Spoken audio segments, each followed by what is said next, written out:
Hi friends, welcome to 5 Minutes Tech YouTube channel. Here is Samsung Galaxy A15 smartphone. In this video, you will learn how to change alarm sound in your phone Samsung Galaxy A15.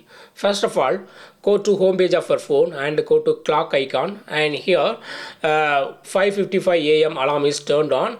If you want to change alarm sound for this alarm, yes, you can do it. Click over the alarm, and here alarm sound option will be available. Just click over it and click on the ringtone, and here you can select the alarm sound. Okay, so here I change to other sound. Okay,